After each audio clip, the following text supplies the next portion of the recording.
విఘ్నాలు కొనిదించే విఘ్నేశ్వరుడికి కోపం వచ్చింది. అవును, మీ మీద కోపంతో ఉన్నాడు. లేకపోతే ఏందండి? దేవుణ్ణి బొమ్మను చేసి ఆ బొమ్మతో బొమ్మలాట ఆడుకుని ఏ నీటి కుంటలోనూ నీటి బావులను పడేయటం, ఆయనకి ఇష్టమైన కుడుముడు లడ్డూలు నైవేద్యంగా పెట్టినట్టు పెట్టి చివరకు అవి నీవు ఆరగించడం. అసలు నీవు ఏ దేవుడి దగ్గరికి వెళ్ళినా ఎంత భక్తి శ్రద్ధలతో వెళ్తారు, ఎంత నియమ నిష్టలతో వెళ్తారు. మరి మన వినాయకుడి దగ్గరకు వచ్చే కొద్దికి ఎందుకులా జరుగుతుంది? ఆయన ఏం పాపం చేశాడు?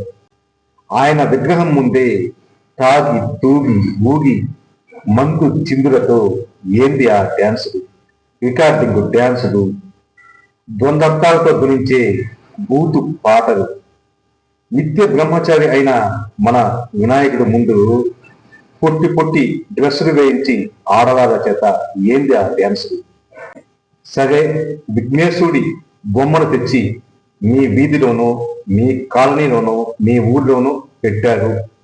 అక్కడితో ఆగకుండా చందాలు, దందాలు, బలవంతపు వసూళ్లు, మోసాలు.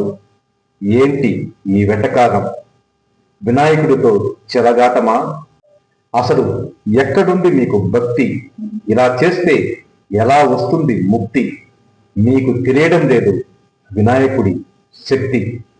విఘ్నేశ్వరుణ్ణి అడ్డం పెట్టుకుని, విఘ్నేశ్వరుణ్ణి ముందు పెట్టుకుని మీరు చేసే ప్రతి తప్పుకు దైవ దండన తప్పదు. మీరు మూల్యం చెల్లించుకోక తప్పదు. ఇది నిజం.